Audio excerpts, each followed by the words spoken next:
Hey, welcome back to the Joe Silverback Show, section 2 of family from the Silverback perspective. Let me start off by defining family life as I'm talking about it, so you'll better understand the value and importance of the role of the silverback man and the role of the mother. So if we put our attention away from our own egos, and if we put our attention away from our own personal desires, which is what we have to do when we're looking at bringing new life into the world, if we put all of our energy and attention around how do we create an environment so that this new being who's coming through us, through our seed, through our egg, through the mother's womb, through her heartbeat, through her thoughts and ideas, through her body feeding this child, if we look at what is the ideal conditions, we have to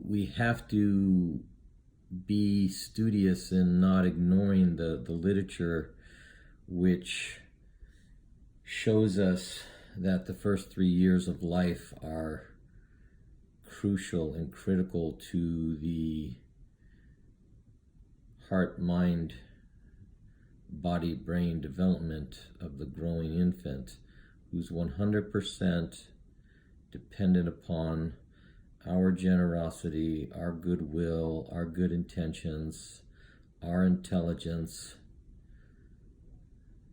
our right decision making.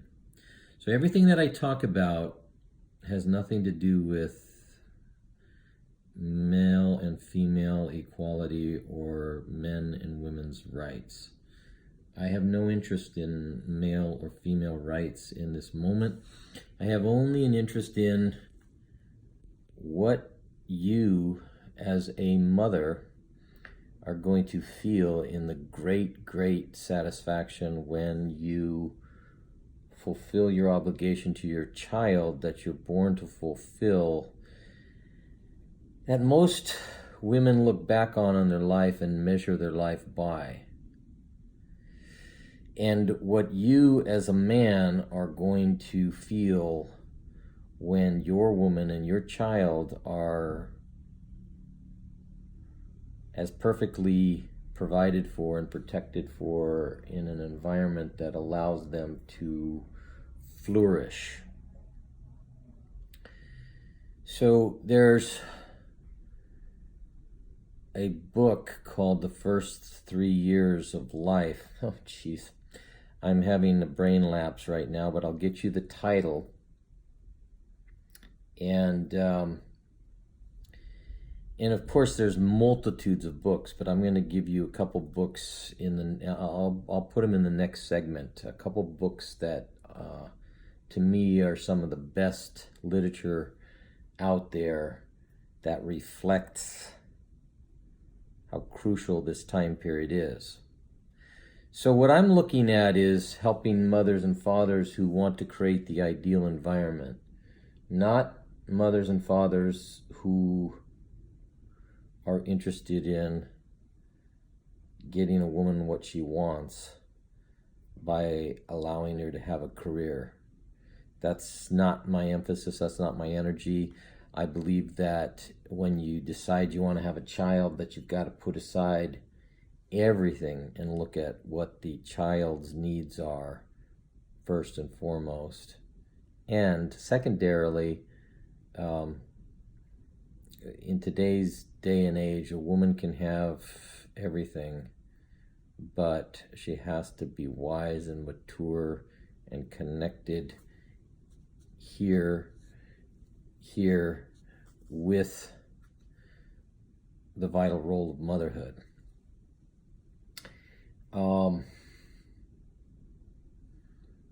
all I want is for the mother to have a happy child and a happy bonding with that child.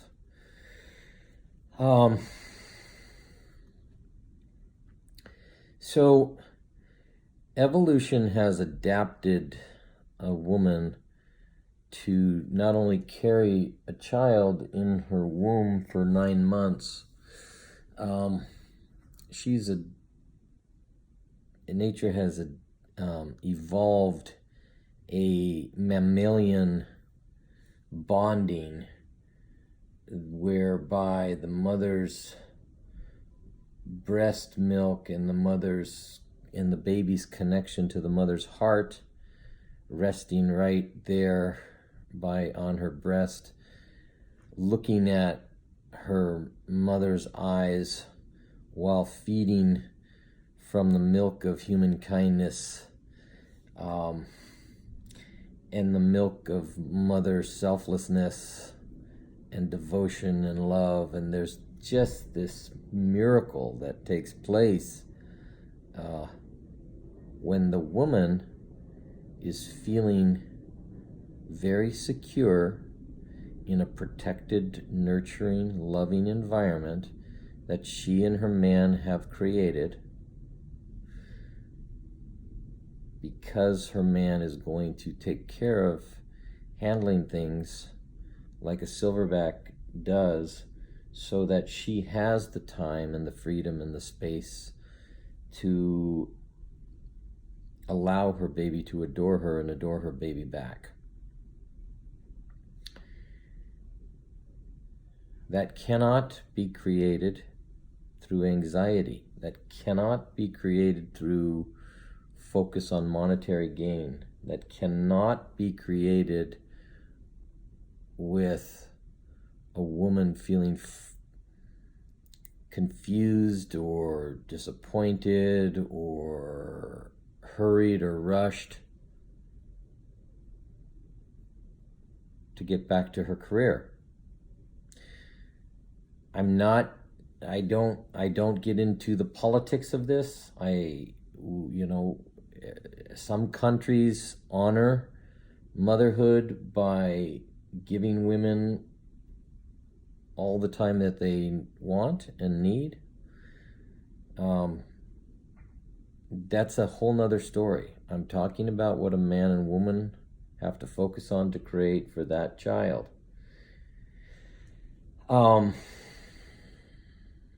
So if the mother is not feeling hurried or rushed or full of anxiety, if she's not feeling sad, angry, or depressed because she's left something that she didn't want to leave, this is again where nature is very, very, very healing and very vital. And this is where my mentor Martin was very wise at getting me to set up the center of my family life at the seashore and have my wife and myself center ourselves there at the seashore so that we could allow the energies of the natural world to keep our heart, mind in balance. Let me say that again. So we could learn and discipline ourselves without even thinking about it. Have nature disciplined our heart, mind by keeping heart, mind in balance. Heart, mind in balance. Heart, mind, body in balance is something that baby will feel. Disconnect from heart, anxiety-driven mind will be passed on to the child. So I'm talking about all that I'm talking about is how do we create an environment so that the consciousness of the mother and the consciousness of the father that's passed on to the consciousness of this child, that's passed on to the body of this child, that's passed on to the heart center intelligence of this child, that's passed on to the intellectual development that will come to this child that's being absorbed during those 9 months of gestation, that's being absorbed during those first 3 years of life as the tripartite brain is forming. These are critical times, and I'm looking at human beings who have a deep desire in doing things right, and I'm not interested in compromise in the area of the child's development. Some people have sent back comments to me that, well, not everybody has the luxury that you had to live at the seashore. Yeah, you could say that that's true from one standpoint and one standpoint only. And that is, you might not live in San Diego where you have a seashore. But from the standpoint that about wealth creation, I was dirt poor when Corinne and I started. And I believed what an old man said to me, just like what I'm saying to you now. And I believed in my heart center that he was right, that if I loved my woman, and if I loved my future child, and I loved the family that, we would create, I would live at the seashore. And I argued with him and told him the same thing that you told me. And I can't afford it. And he told me, go knock on every door here on this boardwalk, and go in the alleys and knock on every door, because you won't find it posted anywhere. And I found a place. I found a room that I could rent for $200 a month. And there was a dance instructor who had been living here for 15 years. And Corinne and I were renting a room here, and then this little studio, about 300 square foot studio upstairs, became available, and I grabbed it. And Corinne cried because we didn't have money and we didn't have furniture, and I said, but honey, we have the seashore, because that's how powerfully I believed that this is where we needed to be. I worked 4 jobs at one time. We shared one car for 10 years. So I'm not a good example to say I had some luxury. We did what most young families do, and we sacrificed and we compromised. But all I'm trying to say is that we put the center of our universe in nature and in family, and in the children that we would bring into this world. And not only have I never regretted it, I've rejoiced every day that I did that, and that's part of what I have to share with you guys here.